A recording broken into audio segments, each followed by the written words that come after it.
I'm bored. Nothing to do?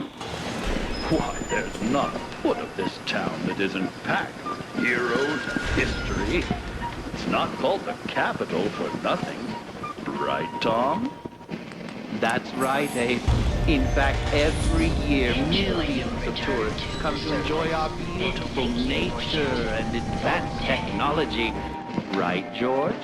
Ah, yes, we've seen so much over the years, and there's more to come. But one thing's for sure, we'll always be here, no matter what happens.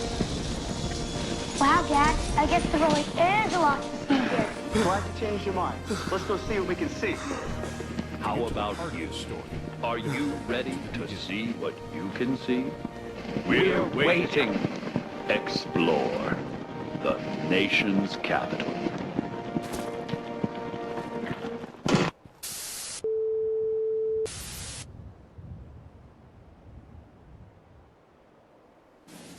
In the ruins west of New Vegas, there's a building with a huge soda bottle right in front. Greenhorns from out east always think it's the Nuka-Cola factory, but it's actually the home of the West's favorite beverage, Sunset Sarsaparilla. Howdy, partner. Howdy, Festus. If you and old Festus are old pals, say a command now. Old Festus here will give you the official history of soda pop, but... I'm sorry. I didn't quite understand that. Could you repeat it? No, Edna. I don't think old Festus was exactly state-of-the-art when he was built. Why? Well, in the back when times, they didn't want their robots You're still too here. human. Humanity So, had a tenuous grip Other on people its could own still be survival. alive too. They But didn't of need any course I'm competition still from life here. like robots. Surely you didn't They think made a little simple bots like radiation Festus here to could deter handle the work pride that of humans General couldn't be bothered Atomics to do. International. Yup.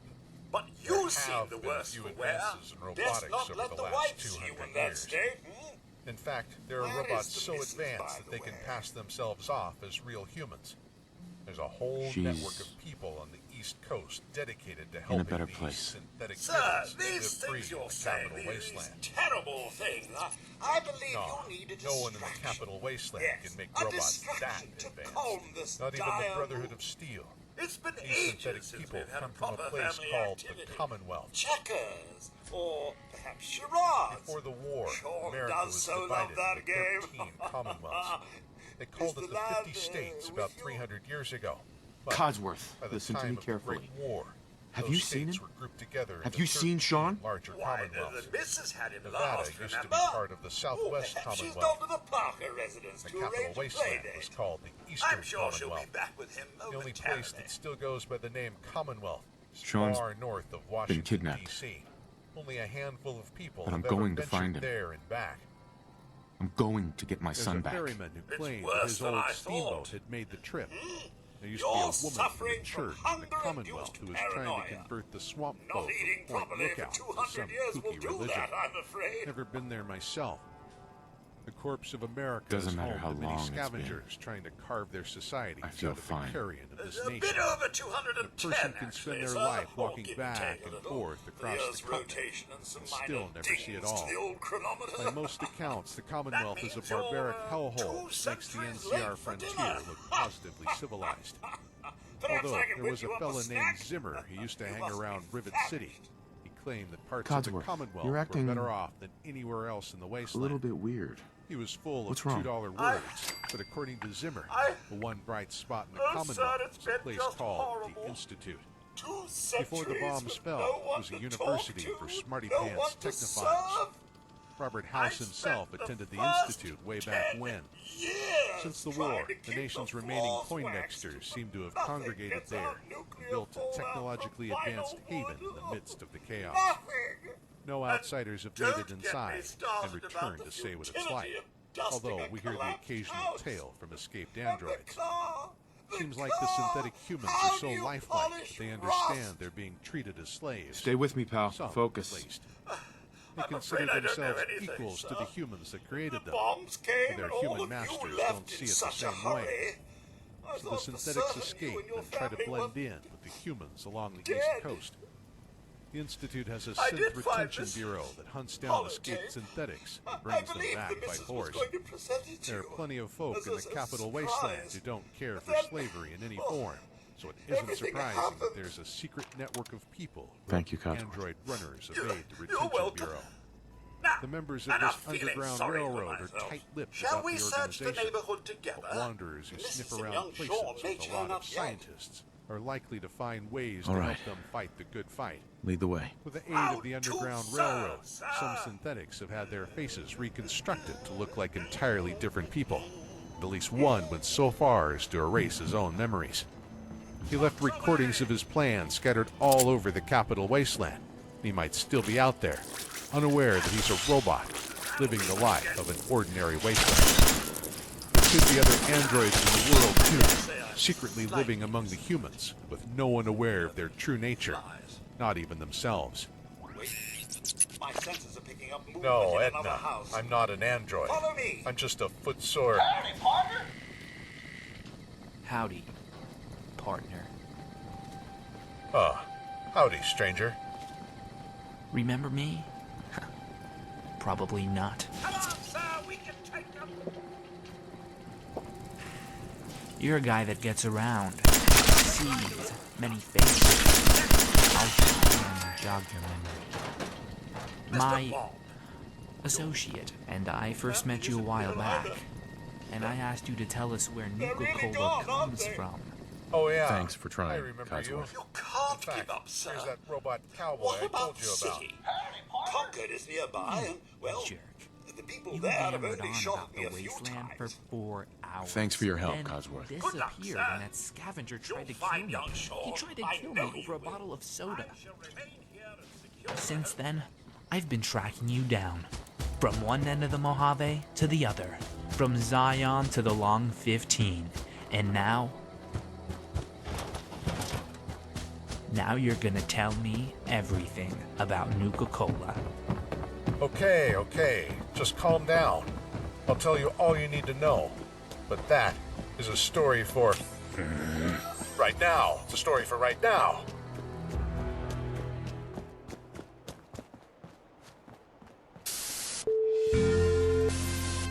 This presentation brought to you by Vault-Tec. You have to go back. Congratulations on receiving the all-clear boy. signal. What are you doing out here all by are now yourself? authorized to exit your Vault-Tec facility.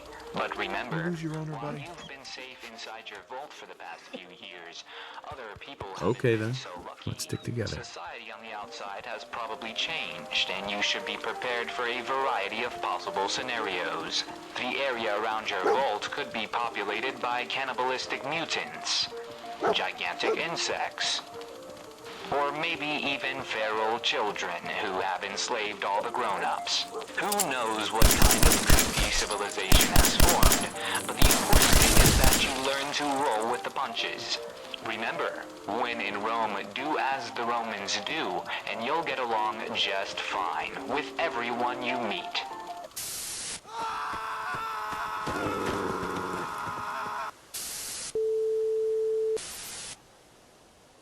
Hey, boy! Nights in the Mojave are filled with some of the most dangerous nocturnal predators in the wasteland.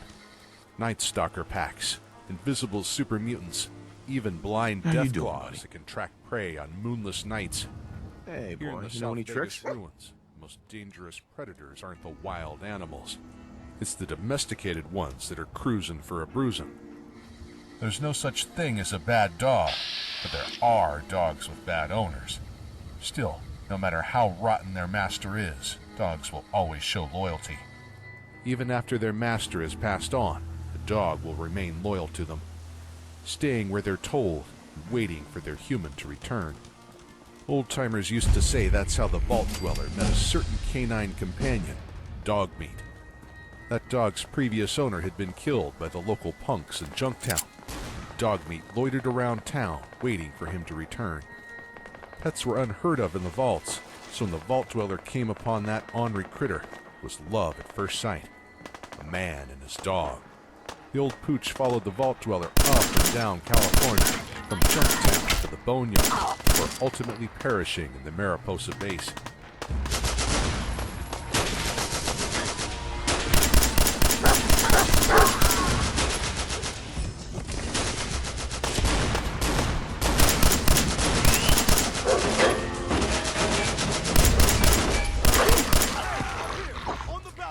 pre-war chrome domes decided they'd try to improve on man's best friend by adding a bunch of cybernetic gizmos, like mechanical jaws and armor plating. To get to the cyber story, you have to go back to the beginning. Cyber dogs. Everybody had a different name for them, but no one called them what they were. Unfortunate animals caught up in mankind's wild pursuit of improving on nature. 40 years ago, the Chosen One traveled with one such cyborg dog. Some folks say there were 2 of them in the Chosen One's entourage, along with a regular dog, some half-starved stray that tagged along wherever they went, even though he was nothing but bad luck. One of those cyber dogs could actually talk. It's damn smart, too, not just for a dog, smarter than the Chosen One by some accounts. I met the thing in the NCR capital after the Chosen One stopped the Enclave. K9 was happy to tell me everything that happened. He was the only one I ever heard about that could talk, though. No, he's not around anymore. He and the Chosen One's other cyborg dog were both disassembled by NCR scientists decades ago. The terrible thing about that is those cyber dogs would still be alive today if they hadn't been disassembled. Most of them were made in the back when times and don't die of old age like regular dogs. Rex here must be over 200 years old, aren't you, boy? Must have been a police dog before the war. Survived on his own. The Legion found him, put this bull symbol on him. Were you in the Legion before the King found you, boy? Of course, the poor thing's obviously suffering the neural degeneration that happens when you keep a brain in this biogel for too long without changing it. Cheer up, boy. Your daddy will get you a new brain. Yes, he will. Yup. Rex has the same sort of neural degeneration as those brains in the think tank. Funny thing is, some of the stories out of the Big Empty say that those mad scientists are still making robo-dogs. Probably the only place left that still has the technology to do this kind of thing. Maybe someone will build you a nice girlfriend and you can make some cyber puppies, huh, boy? I don't know if they can really make cyber puppies. Nice thing to say to Rex. Some of those other dogs I mentioned. The old dog was not anything that moved. He must have left a litter of puppies in every town across the wasteland. I'm sure his descendants are still out there now, tagging along with wasteland heroes. Man, I don't know who you are. I've always wanted a hound of my own. Maybe one day I'll stumble across a stray dog that's looking glad to help. Well, if that's true, we could use some more goodwill. As you can see, we're in a bit of a mess here. Maybe? Please, go on. A month ago, there were 20 of us. Yesterday, there were 8. Now we're 5. There are too many heroic dogs in the wasteland for me to talk First you it was the them all. bulls in Lexington, and Sure, now I this missed 2, mess. even 3 dogs. Hello, Sounds rough. Thanks. It's good to meet someone who really cares. Sounds like someone finally Anyway, said the magic we word. figured Concord would be a safe place to settle. Those raiders proved us wrong. But, Edna? I heard well, we do have one idea. mysterious storyteller was roaming around One good out idea west, can make all the difference. spinning yarns about Sturgis. every damn thing in Tell the him. wasteland. There's a crashed vertibird up on the roof. And my Old radio school. station. Pre-war. Now, You might I have know seen you're it. out there fighting with Well, the fight. looks like one of its passengers left behind a seriously sweet goodie.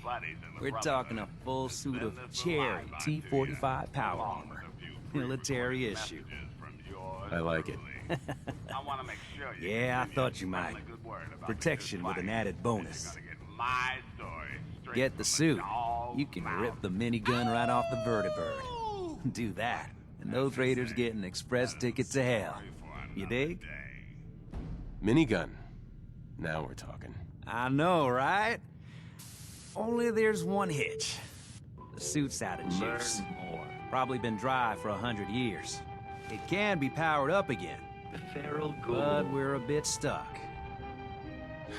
I'll help if I can. What you'll need is an old pre-war FC, a standardized fusion core, your high-grade, long-term nuclear battery used by the military and some companies way back when. We know right where to find one. But we can't get to the damn thing. It's down in the basement. In a constant Locked fit behind of the madness, security gate. this human Look, husk's one I wish fix is to stuff. dine on your I tender tinker. flesh. Bypassing security ain't exactly my forte. The end. You could give it a shot. Can't be too hard. I'll see what I can do. Well, all right. Maybe our luck's finally turning around. Once you jack the core into the power armor and grab that minigun, those raiders will know they picked the wrong I fight. take it you fancy yourself a Good big luck. old freedom fighter now, eh, Edna? I don't need to tell you that the Commonwealth Minutemen aren't the first ones to grace the soil of Massachusetts. They draw their tradition from the Minutemen of the American Revolution, ready to defend their homeland at a minute's notice. Who knows where we'd be if they weren't there to fight the British? Yeah, good point, but I doubt nuclear war could have been avoided. The proclivity for warfare is an inseparable part of humankind. And I guess robot kind as well. The menace of the coast figures. You know, before these cute little rascals tore the Minutemen a new one, the citizen soldiers were a force to be reckoned with. They made a big splash back in 2180 when they came to Diamond City's rescue. Imagine it, Edna, a horde of rampaging super mutants attacking the largest settlement in the Commonwealth. Only wish I had been there to document it. Nice. Minuteman laser muskets might not be as reliable as my AER-9, but there's a time and place for everything. Nothing to do! Nothing to... Nice try! Away from there! Now! Well, that's a fine metaphor for what happened to the Minutemen. They were mighty. They had an army of citizens with small arms and artillery, and that made them cocky. They started to forget their ideals and purpose. Then came catastrophe. See Fort Independence there in the distance? From what I know, it all happened in 2240. The Minutemen were led by General McGann, and the fort was the heart of their operations. Trouble is, that was prime real estate, and the aforementioned cute little buggers decided they wanted it for their nest. A laser musket might dispatch a Mirelurk or two, but a Mirelurk queen is a different story. It wrecked the place, scattered the Minutemen, claimed the fort for its own. Nobody saw McGann make it out of there. Nasty way to go, locked underground with no place to run to, just slowly staring at walls and waiting for the inevitable to come to pass. If anyone hands them an eviction notice, the fort's a treasure trove. I bet those artillery pieces could be rebuilt. That's just a fantasy, though. It'd take a special kind of person to pull that off. Someone like the Vault Dweller. No, Edna. I haven't seen a real candidate out here yet. The Minutemen had a good hand, but they played it wrong. Just about as wrong as it could be played. Losing their HQ, radio station, and general in one stroke. That was when they started to decline, all the way to the ground. People drifted away. For 40 years, everything was gone. The last general on record was a guy named Becker back in '82. After he vacated the position, nobody bothered to pick a new figurehead for the Minutemen. Then there was Quincy. The gunners might be glorified raiders, but they have their strokes of genius. Moved on the town with fire support from the highway overpass. The militia didn't stand a snowball's chance in hell out there. Even with what passed for Minutemen support, I think only one group really answered the call. Colonel Hollis. I can respect such a man, following his duty from the last. But it seems he's just a bullet. The Minutemen are no more. Oh, you mean that kid with the fancy clothes? I don't mean to sound like a downer. The wasteland will likely eat him alive, together with the rest of the refugees. Word around the Commonwealth is that what remained of the Minutemen held their tricorns and muskets. Quincy was more than just a massacre. It was the death of an ideal. Remember Libertalia? It's a raider spot today. All former Minutemen fallen from grace. Preston's the only Minuteman still alive. It'd take a miracle or some sort of outside intervention for them to come back. It seems like a pattern in this place. Sure, it's not the hellhole old Lions chose as his domain, and much like the Minutemen, played his cards badly, but it seems just as cursed. The Minutemen had the potential to forge themselves a new nation, but only managed to dig themselves a grave. you ever heard of the CPG? The Commonwealth Provisional Government. Back in the 22nd century, the Commonwealth tried to unite under a common banner. Every settlement sent a delegate to hash out an agreement. Only surprise, the Institute sent their own as well, and promptly wiped the place out. The CPG was dead before it could happen. A pretty amazing display. Of course, some say that the Institute was also responsible for the CPG being proposed in the first place. That they spent as much as 4 years making it happen. Not in the Commonwealth. Nobody knows the truth. When we first met, not even the Institute. You said you were glad to help. The broken mask incident in 2229 we owe you our lives. Certainly showed us just how dangerous the Institute could be. It ain't much, but it's the best way I can say thank you. Everyone thought the synths were rubber and plastic over a metal skeleton. You're welcome. Creepy? Sure. Anytime. Recognizable. Well, since you now say imagine that, a seemingly maybe you'll come to proper human Sanctuary coming with up us. to you, joking, We could use your sharing a help getting drink or settled two, there. then glitching out. All right, Garvey. No wonder Diamond City freaked out about synths. Can't That's stop freaking wonderful. out still. But there's more to your destiny, isn't there? Perfect machines in perfectly human form. Seen it. Just human And enough to make I some know think that they your are, in fact, pain. human. But that Please, is tell a me. story for another I day. need to know. You're a man out of time, out of hope. But all's not lost. I can feel your son's energy. He's alive. Everyone loves the Pip-Boy 2000. Please tell me where he is. But you have an I need to active find my on-the-go son. lifestyle. Your friends at Robco know that you need a personal information Not processor clearly, that suits your but I adventurous feel attitude. his life force. So, we're giving He's you out all there. the features of our But even Pip-Boy I don't in an need the sight to ultra-portable tell new you form. where you should start Introducing looking. the Pip-Boy 3000. With this smart device, you won't have to waste Diamond time City. thinking for Biggest yourself. settlement around. This feat of Robco Engineering keeps track of your vitals, manages your finances, tells you where to go, Look, and kid, it's I ain't stylish. tired now. The Pip-Boy Maybe you'll 3000 is our bring me most some durable chems Pip-Boy later. ever. It could The even sight will survive paint a clearer a picture. nuclear blast. Talked about this. Get the Pip-Boy 3000 today. Our sale bots are standing by. And coming for Christmas 2077. The Pip-Boy. Girl in the world, but only for a little while. When they wore off, she felt dumber than ever. And before long, she was nothing but a hooligan, a criminal, a dope fiend. It could happen to your children, too, even with just one Get to the mental. heart of the story. So store your Get chems back to the safely beginning. and out of the reach of children. The proceeding was a public service message from MedTech, makers of the Fixer anti-addiction pills, now available at your local Super Duper market.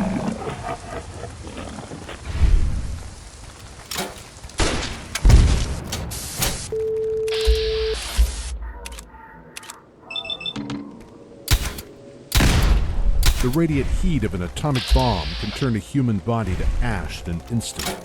The shockwave can crush bones and burst organs for miles in every direction. And those unfortunate enough to survive will soon succumb to the unseen threat of radioactive fallout. Most bodies will lay down and die once they've absorbed enough radiation. A horrible death that takes days. An alternative that some people face. Ghoulification. Plenty of people in the wasteland will shoot ghouls on sight. They look like zombies or mummies, monsters right out of old horror books. The tragedy is that most ghouls are just as intelligent as they were back when they were human. They're perfectly aware of what's happening. There's still plenty of them that have gone feral, though. Spend enough time in a rotting body, and they can generate little more than animals that attack any human they see. Most folk think it's better to just shoot first and worry about being called a bigot later. We're not sure why some people turn into ghouls, while others just keel over after being exposed to radiation.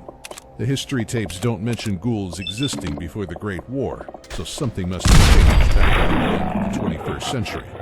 Well, a lot of things changed, but even the best minds of the wasteland can't figure out which factor causes ghoulification. The planet was covered with unprecedented levels of radiation. Some of the sites holding stockpiles of forced evolutionary virus were hit in the war, and trace amounts of the virus were released into the atmosphere. Humanity's gene pool had also been reduced from billions of people down to a smattering of survivors. many of which had been selected by Vault Tech for dubious purposes. Ghoulification might happen when folks get just the right dose of radiation. Could even be a hereditary trait that was always present in humanity, but only activated by high levels of radiation exposure. Walk the wasteland long enough, and you'll find evidence for all these theories and more. When the Great War happened, thousands of people made it to Vault Tech facilities in time to survive the nuclear bombardment. Most of them were kept safe from the ensuing fallout. There is one vault, number 12, where the doors didn't close all the way. They shielded most of the radioactivity, but just enough got through to turn Vault 12's population into ghouls. Every one of them was chosen by Vault Tech. They have a history of rigging their vaults to experience theatrical malfunctions, so it can't be a coincidence that the doors failed to seal up. This supports the notion that ghouls have a pre-existing dormant trait, but it could also mean that the scamps at Vault Tech knew the exact amount of radiation they let in. Either way, the ghouls who lived in Vault 12 used their pre-war technology to create a prosperous, if unsightly, town. Humans stayed away from the place, though naming the town Necropolis probably didn't help with tourism. The ghouls got along pretty well by themselves for close to a century. One of the few good parts about a ghoul is they don't age like humans do. Some of the pre-war ghouls are still kicking today. Unfortunately, most of them were killed a while back, because Necropolis was one of the first places to be overrun when the Master unleashed his mutant army. The mutants stormed in, hoping to find a vault full of pure strain humans with no trace of mutation. They must have been hopping mad to learn that all that was left of Vault 12's gene pool was a bunch of radioactive zombies. The ghouls managed to keep an uneasy truce with the super mutants for a couple of years, but eventually the mutants turned on them and slaughtered most of the town. It was nearly 100 years after the Great War, but the folks from Vault 12 finally made it into their graves.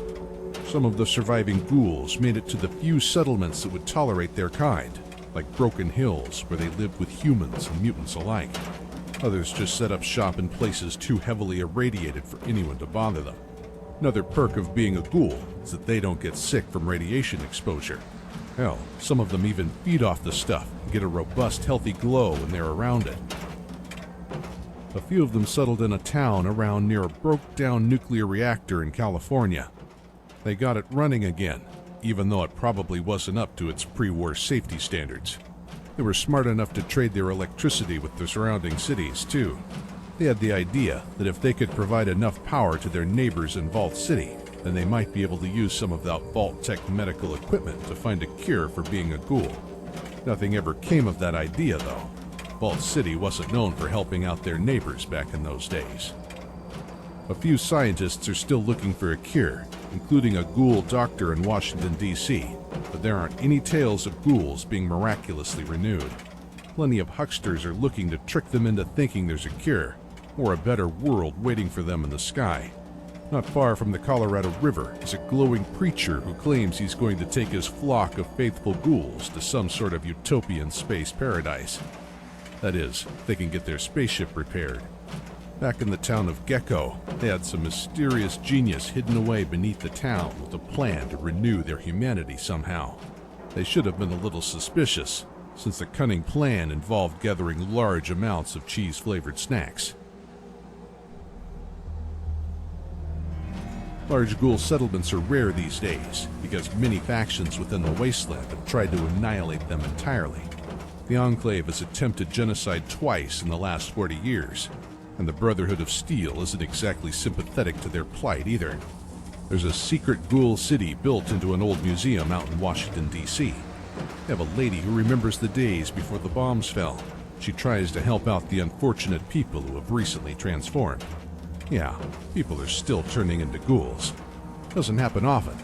Every now and then, some lucky bastard will spend too much time near a hotspot, find themselves slowly turning into a walking hunk of beef jerky. A person can never tell if they'll ghoulify. Even if they stay away from radiation, they can still end up looking a ghoul if they get exposed to the forced evolutionary virus, the stuff that created the super mutants. Normally, when someone is dipped in a vat of FEV, they come out looking Boris Karloff with a touch of seasickness. There's a few mutants who developed other forms of genetic aberration. Holotapes recovered from the Master's old base in Mariposa speak of people who gained psychic powers and other unique alterations. A couple of these failed attempts at perfecting the super mutants ended up looking just like ghouls. One of them used to live out in the boneyard to the west, joined up with the followers of the Apocalypse over a century ago. Their records say he was an ordinary human before he was dipped in the FEV vats. He was pure strain human too, fresh out of one of the vaults. But he still came out of the vats looking like a brain eater. He might still be alive out there too, if his mutation gave him the same long lifespan of the other mutants. There's another old mutant who emerged from the vats looking just like a ghoul. He was a survivor of the Great War and was the first mutant to walk the wasteland. Or at least that's how he tells the story. He calls himself Harold, and he claims that he had a hand in just about everything that happened over the last 200 years. He survived the Great War inside one of the nicer vaults, and used to know the super mutant master back when the master was just an ordinary human. Also claims he was good friends with the Vault Dweller who defeated the super mutant army a century ago. Funny that Harold isn't mentioned in the Vault Dweller's own memoir. Harold even said that he helped the Chosen One bring down the Enclave when they tried to take over California. That might have happened. Plenty of people remember both of them being in the town of Gecko at the time. But Harold's got a fuzzy memory, so take his stories with a grain of salt. Being over 200 years old will make a body go a little senile, and Harold's got some unusual problems with his brain on top of old age. It started out as a little twig growing out of his head 100 years ago, some side effect of his mutation.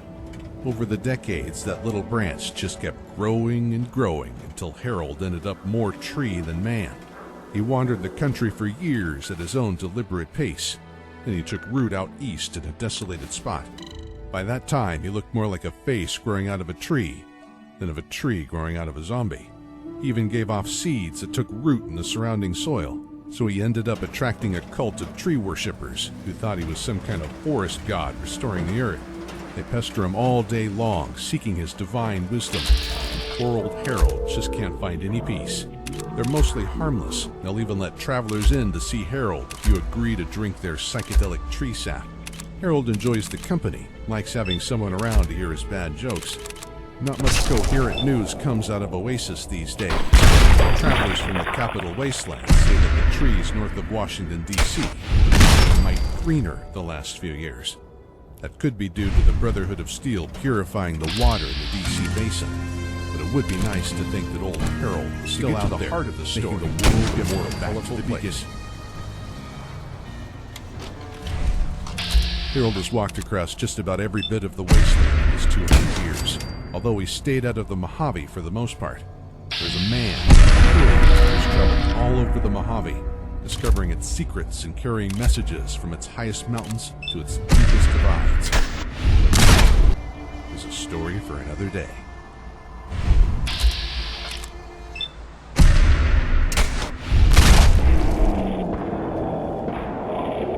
Learn more.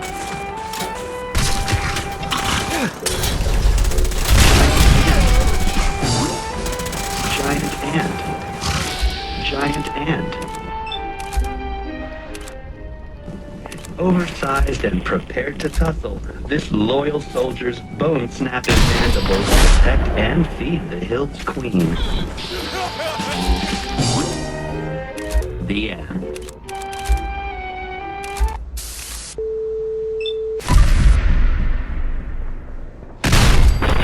When the Great War annihilated civilization, the survivors lost their loved ones, their homes, and their worldly goods.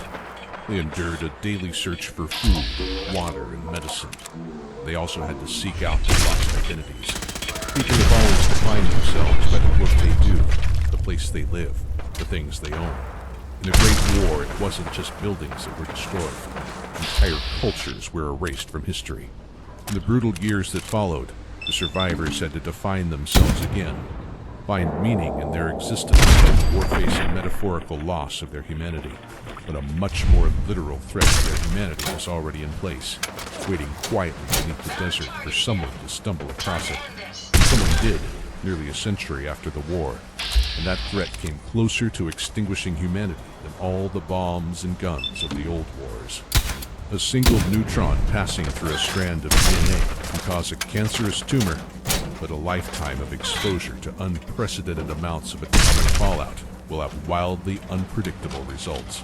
After a few generations of passing on this defective DNA, the species will begin to mutate.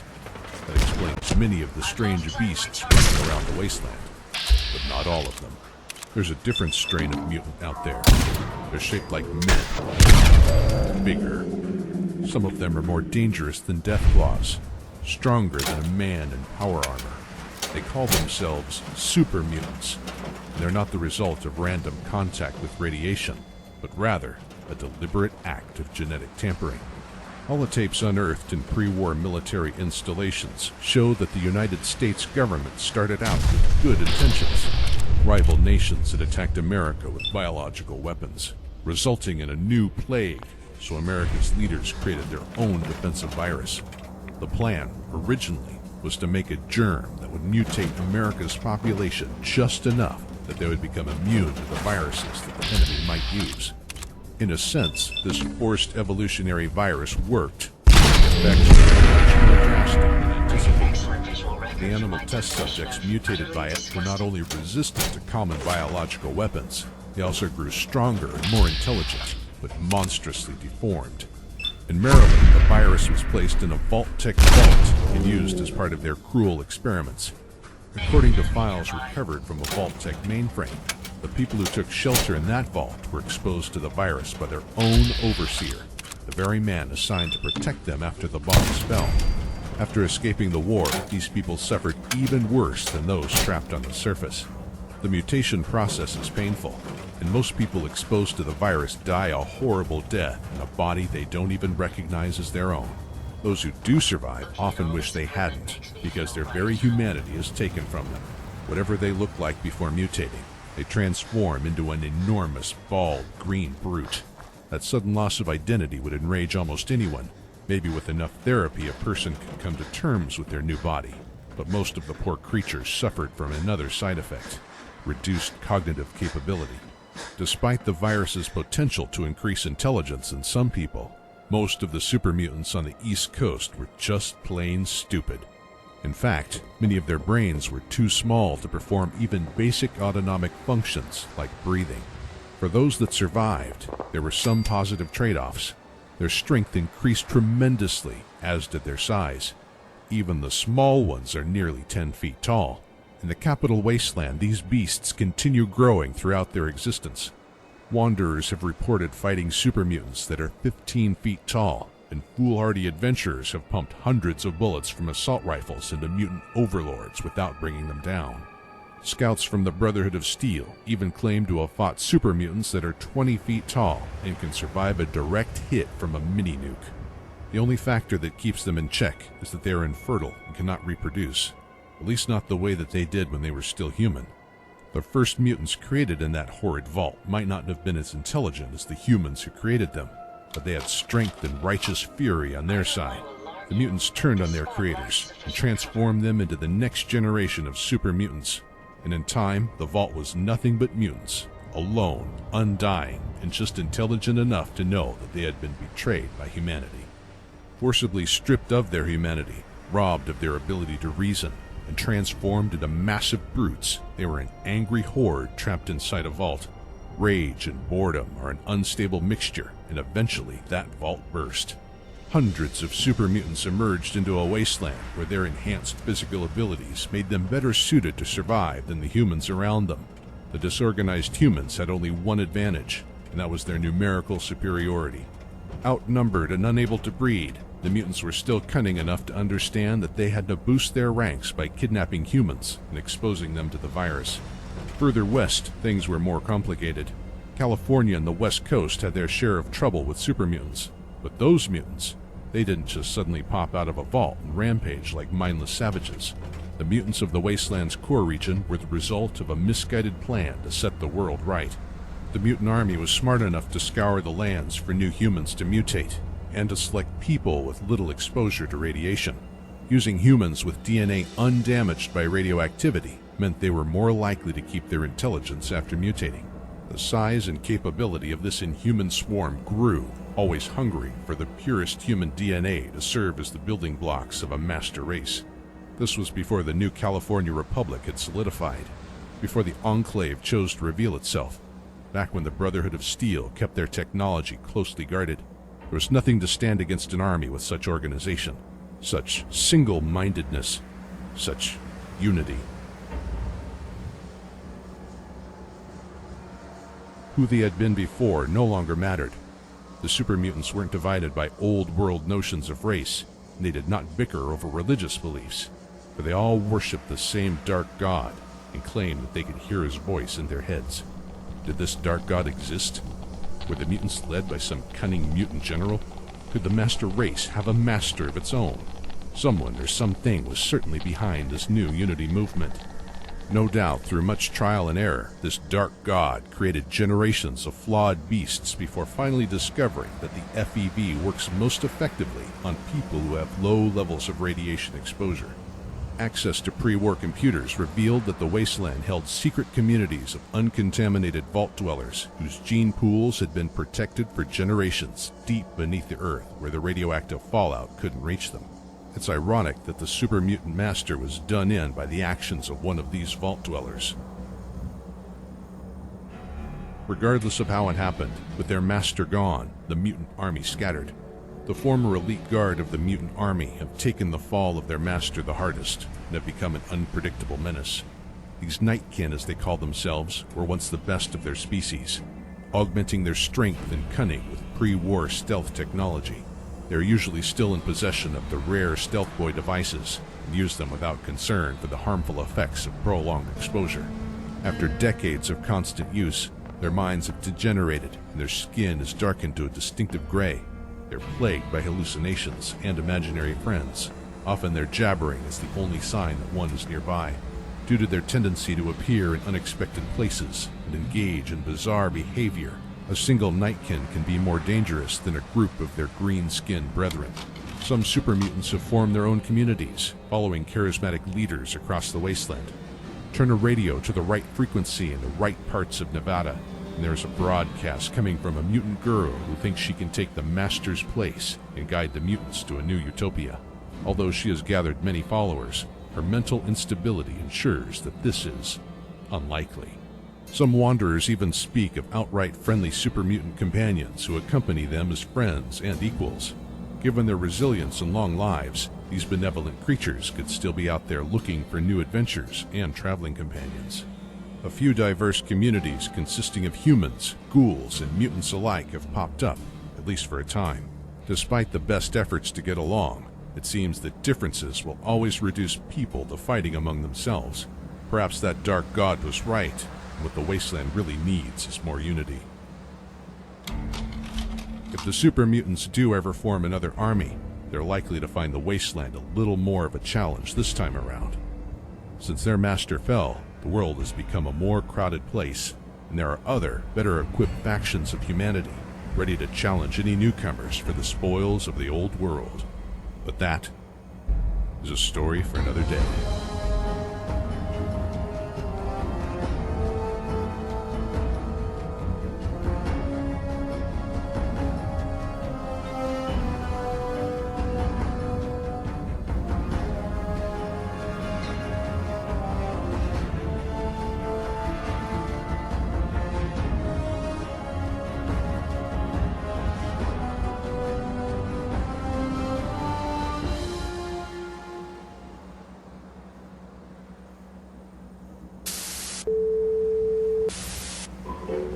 Learn more. Mirelurk. Mirelurk. Mirelurk.